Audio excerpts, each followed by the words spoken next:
はい、いて座の皆さんこんばんは。アストロカウンセラーのターラです。いつも動画のご視聴ありがとうございます。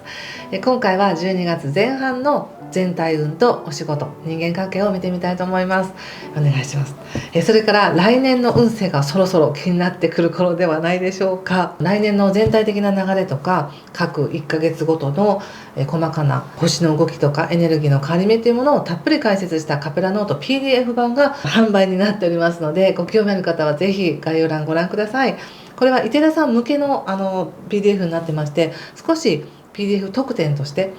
池田さんの仕事運やお金のことや人間関係というものを付け足していますので、ぜひご覧ください。では行きましょう。お願いします。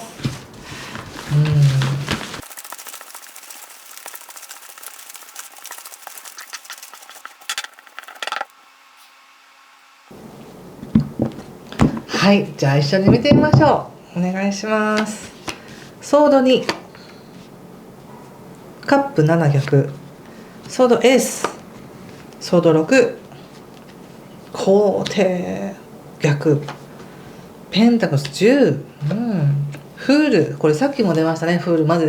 ぜてる時にピロッと出てきたのがフールでしたね。聖地です。そしてペンタクルス9とソードの5の逆、そしてオラクルは、はい、ペンタクルの、ページですね。はい、非常に感じるものがあります。ちょっとまず星の話させてください。まずお誕生日迎えている方はおめでとうございます。12月1日がいて座で起こる新月なんですよね。で、もともとこの新月はものすごく発展していくとか広がっていくとか遠くまで行くよみたいなね、意識も上がるよっていう、とても広がりのある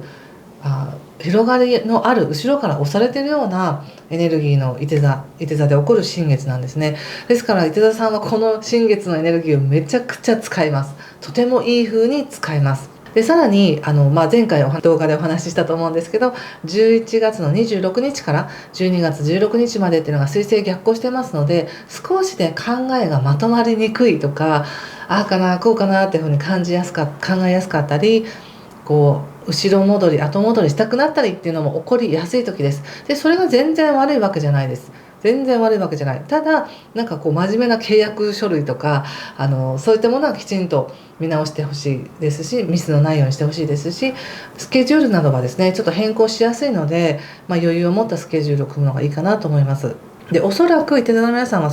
ご自身がこれからどうしていくかっていうこの未来に対してとか、これからの大きな道筋に対してあれこれ考えやすいんじゃないかなと思います。でもすごくいいですよ。もうね、なんとなく私が感じているのは、ご自身がどれだけごちゃごちゃと戦略を立てたり情報を集めたり保証を確認したりとかしたところで、その情報よりもはるかに大きな宇宙の流れがいて座さんを運んでいるみたいな感じがあるんですね。でそれが今だけとかじゃなくて大きな流れに今運ばれていってるよっていう感じがあるので、これは来年特に春とかが強いですけど、来年の前半を通してちゃんと流れていってるわけなので、この12月の前半っていうものに関してはそんなにね、ちょうど12月1日手座で起こる新月だし、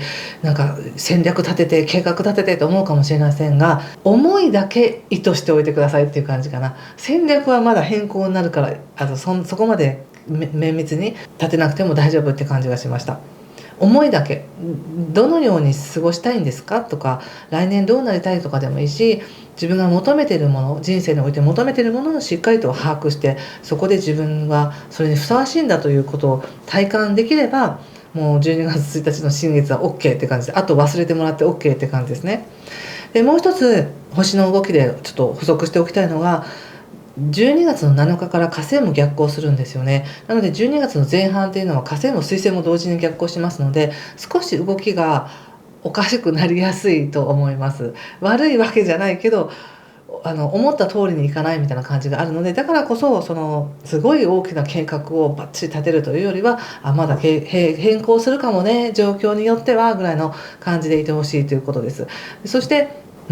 先ほども言ったように、なんだかこのご自身が頭で考えていることを現実化していくというよりも、もっと大きな宇宙の流れはどこかに運んでいるんだみたいな感じがあるんですね。でそれが前回も言ったように、火星はもう11月の4日から来年の6月まで自分をもっと高みに上げてくれるみたいな、広い世界を見せてくれるとか、意識も上がるよとか、可能性上がるねみたいな大きな流れの中の今この12月前半なんですけど、どっちで見ても大きな発展の中にいるわけです。ただ12月の7日から2月の24日までっていうのは、それをご自身が認識しにくい状況にあります。動いてるんだけどその成果を自分が感じにくいとか、すごくうまくいってるけど本当にこれで大丈夫ってみたいに思いやすい、安心の中にいるというよりは大丈夫かな大丈夫かなみたいな感じで思いやすいかもしれないので、焦らないでください。ここは大丈夫です、ちゃんと流れてますみたいな感じがしました。そしてカードで見た時にもやっぱそれは出ていて、なんかこう非常にね、こう現状維持で今より下がることなくうまくやらなければって感じがしてるんです、今は。でそれはそれでいいんですけれども、今より下がらないようにしなければっていう風な意識があって、それは全然守れますし、またはなんかあまりこう波風を立てずに進んでいきたいんだっていう思いがあるかもしれませんね。でそのためにはなんか明確なビジョンとか計画性みたいなものがあったらいいんだと思うかもしれないんですけど、カードからのメッセージとしては一切考えなくていいですっていう感じで言われてるんですね。実は面白いですよね。なぜならば今この12月の前半にいて座の皆さんに感じてほしいことっていうのは、自分に与えられてるチャンスなんだよって感じで言われてるんです。楽しんでねみたいな、喜びのエネルギーで自分を満たしてくださいっていう感じですかね。そっちの方が大事なんだって言われてる気がしたんですよ。なので流れ的には非常にいい流れです。12月の前半もね、もう誕生日から切り替わるっていう時もあるので、なんとなくこううつうつしてたなとか、なんかもうちょっと人生はっきりさせたいな、方向性をと思っていた方にとっては、その何かがはっきりするからではないんですが、でもちゃんと流れてます。流れは十分に運勢は流れてますし、さらに仕事とか状況においてもっと自分が力を発揮したいんだと、もっと自分はできるんじゃないかっていうような意識にもなってきます。ただそれが 100% 受け入れられるかって言われると、まだ 100% 受け入れる状況にはなっていないんですけれども、でも十分力発揮できるよっていうのがあります。そしてすごく幸せなエネルギーがあるので、もし12月の前半にそういう自分を楽しませてあげられるような環境にある方はぜひ楽しんでください。たくさんの人と会ってください。いろんな人と関わることによって自分がすごく豊かなバイブレーションになるっていう感じかな。自分の波動がすごく豊かになって、この豊かな感覚だからこそまたいいものを引き寄せるっていう感じになっていきますので、こう不安から来る不安から戦略を立てたり、不安を解消するために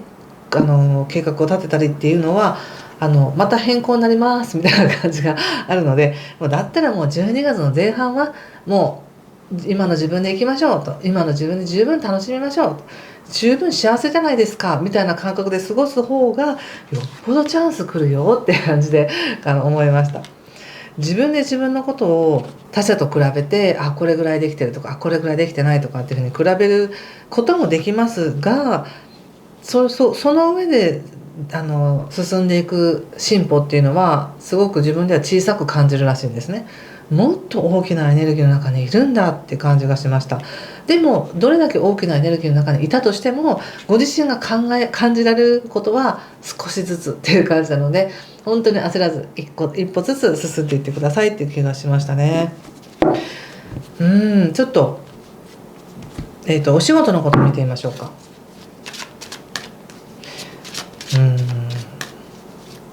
この全体像を見る限り仕事もすごく良さそうですけどね。でも何かそのいいと思う状況って、これでうまくいくんだみたいな何かの入り口だったらすごくワクワクするんですけど、どちらかというとちょっと完成的な感じがあるんですよね。これで完成、これでやっと整ったぞみたいな感じなんでしょうね、この感覚は。仕事、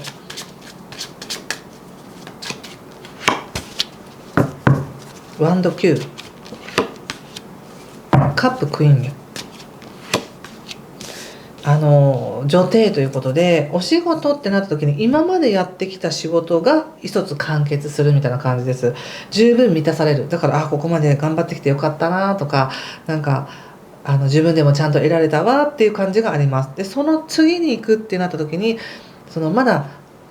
だ何かを準備しなければならないみたいな感覚があり、それにはもう少し自分の感性を緩めてほしいみたいな感じがあります。不思議なことにね、このワンドの9以外ワンドが出てないんですよね。なので新しい仕事とか、これから今の仕事、同じ仕事であったとしてもやっていく上で必要なのは、自分の感覚だったり、そのさっき言った豊かな感覚の中で生まれるアイディアだったり、自分の女性性を使ったものらしいんですよね。ここでやっぱり女帝というカードが出ています。でそれによってたくさんのものを生み出せる。これもカップのクイーンということですごく感性が豊かな女性です。でこんなに感性豊かで芳醇なエネルギーっていうのが出てきてるっていうのは、このエネルギーを使って仕事をしていくんだよっていう感じなんです。なのでなんかすごくがむしゃらに働くとかそういう感じじゃないんですよね。今の中で感じる仕事の恩恵っていうのをたっぷりと感じたら、ここから先にさらに用意するものっていうのはもっと深く自分の感覚を使っていくんだっていう感じです。自分をもっと見ていくんだ。お金を稼ぐとか、なんか宣伝広告を打って何とかするとかいう感じの具体的なマネジメントではないという感じがします。ちょっと人間関係見てみますね。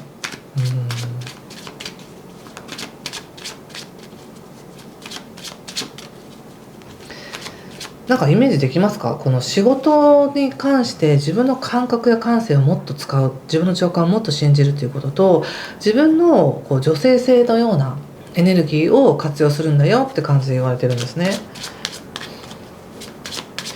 人間関係、ペンタクルスの7とワンドのページですね、これは。そしてワンド10の逆ということで、人間関係に関してはどなたかと関係の中ですでにもう変容が起こっているから、それをなじませましょうっていう感じがしました。で新しい関係性がありますねとかそういう感じではないですね。全体のところを見たら人と関わる可能性は高いです。そしてチャンスもあります。でも人間関係というふうにフォーカスを当てたところ、関係性において一番言われてるメッセージ、もちろん他に出会いとかあるでしょうけれども、一番言われてるメッセージっていうのは、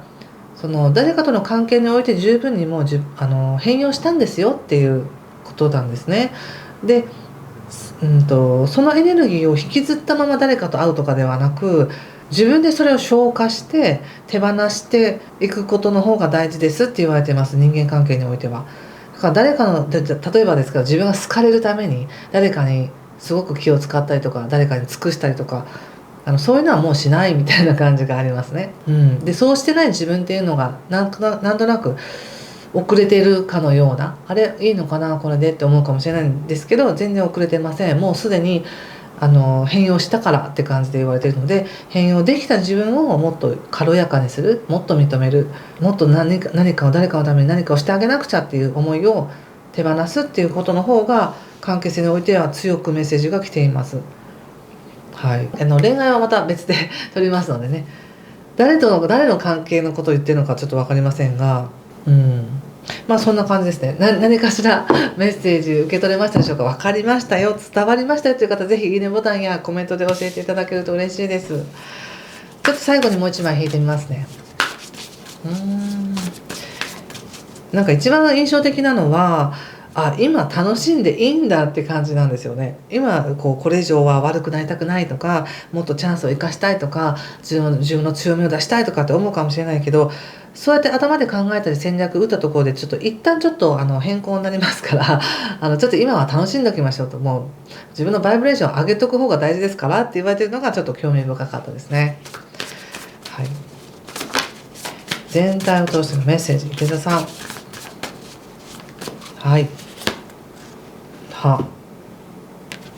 どうでしょう。このカードを見て何か感じることがあれば、ご自身と直感でメッセージを受け取ってくださいね。ソートバイブレーションということで、何かやっぱり選択しなくっちゃとか思うかもしれないですけど、その自分がこっちに進んだらいいよとか、どうしたらいいよっていうサインとかはやってくるよっていう感じがします。それはふとした時に湧いてくるので、考えて考えて考えて考えて考えて出すというよりはふっとした好きに出てくるものだと思うので、たっぷりとした豊かな感覚楽しんでほしいなって思いました。はい、ということでここまでにしておきます。今回も最後までご視聴ありがとうございました。また、次の動画ね、恋愛動画用意でき次第12月頭ぐらいになると思いますが、またアップしたいと思います。ぜひいい時間をお過ごしください。失礼します。